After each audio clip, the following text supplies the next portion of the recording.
3 tips anti dikibulin ala lawyer.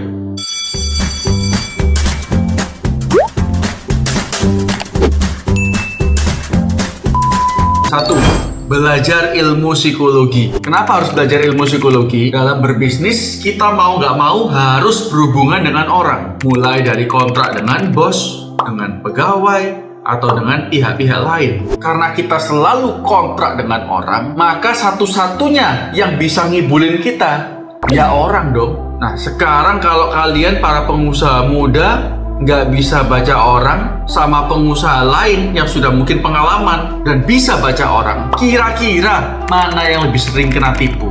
Wong yang sudah bisa baca orang aja masih sering kena tipu. Jadi kalau kalian nggak mau terlalu sering dibohongin orang, kalian harus mau belajar ilmu psikologi. Belajar dari mana, Pak? Saya kan malas baca buku. Nah, sekarang banyak sekali media-media di luar buku. Contohnya di video YouTube ini, banyak banget channel-channel tentang ilmu psikologi yang berbahasa Indonesia yang bisa memberikan pada kalian pengetahuan yang lebih luas mengenai human behavior atau perilaku manusia. Kalau sampai sudah tersedia channelnya tapi kalian masih aja nggak mau belajar, ya jangan protes, jangan komplain, jangan menyalahkan siapa-siapa kecuali diri kalian sendiri. Pada saat kalian nanti dikibulin orang habis-habisan sampai bayar kuota buat nonton video ini aja susah. 2. Belajar untuk tidak serakah, tidak ingin cepat kaya. Pertanyaan saya, kenapa banyak sekali pengusaha bahkan yang kelas kakap sekalipun yang notabene pinter banget cari duit? Kalau nggak pinter kan nggak mungkin sekaya itu. Tapi masih sering aja kena tipu, sering aja salah investasi. Karena banyak orang sing logikae mandek, begitu kena maruk bank nawarin bunga 8% per tahun. Sedangkan ada manajemen investasi yang menawarkan 10% per tahun. Mana yang diambil? Pasti kalian secara intuitif pilih yang 10% kan? Kalau ada manajemen investasi yang bahkan berani menawarkan 1% per bulan atau 12% per tahun, pasti kalian juga pilih ambil yang itu. Pasti kalian akan pilih untuk menaruh uang kalian di situ. Anggap aja ya, uang yang sudah kalian kumpulkan selama bertahun-tahun. Mungkin itu nanti dana pensiun Anda bagi Anda yang sudah senior. Anda taruh di sana yang nantinya mungkin dapat bunga 2-4% lebih tinggi daripada bunga bank. Tapi resikonya yang kalau Anda dapatkan pun 4% tidak akan mengubah gaya hidup Anda, tapi Anda pertaruhkan yang jika investasi tersebut gagal, maka seluruh dana pensiun Anda akan ludes dan itu akan mengubah gaya hidup Anda. Bisa dilihat bahwa manusia cenderung bisa mengorbankan uang yang besar hanya demi keuntungan yang kecil. Nah, ini gak malu jadinya apa? 3. Teliti sebelum membeli. Ada pepatah Inggris nih yang populer di kalangan corporate lawyers. The devil is in the details.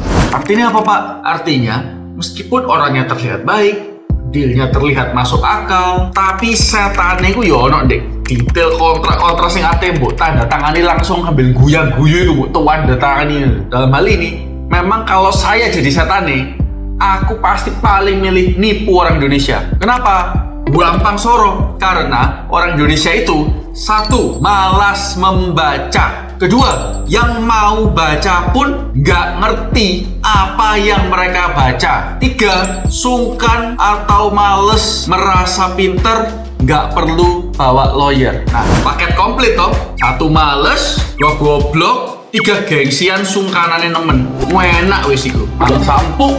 Loh Pak, tapi dulu saya kecil tuh sering loh baca Pak. Saya suka baca buku, sering ke perpustakaan, rajin belajar. Yo bedo rek, baca kontrak, baca komik, baca novel, bahkan buku non fiksi. Buku itu ya dibuat, ditulis supaya dengan pemikiran audience oriented, artinya supaya pembaca itu gampang ngerti. Sedangkan kontrak itu biasanya dibuat oleh lawyer-lawyer yang memang sengaja menuliskan suatu kontrak yang 1 bikin orang malas baca, jadi tambah malas baca, dan 2 memang sengaja misleading atau menyesatkan supaya bisa nyelip-nyelipin detil-detil klausul yang menguntungkan kliennya dia. Lah kalau situ pakai lawyer kok gak pakai lawyer, mate dewe rek. Lah kalau udah tahu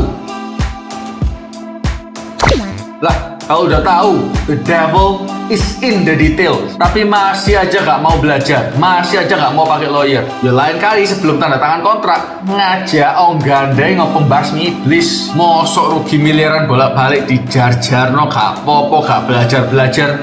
Bawa lawyer, bayar piro aja hitungan. Oke, kail Dendi. Oke, sekian video untuk kali ini.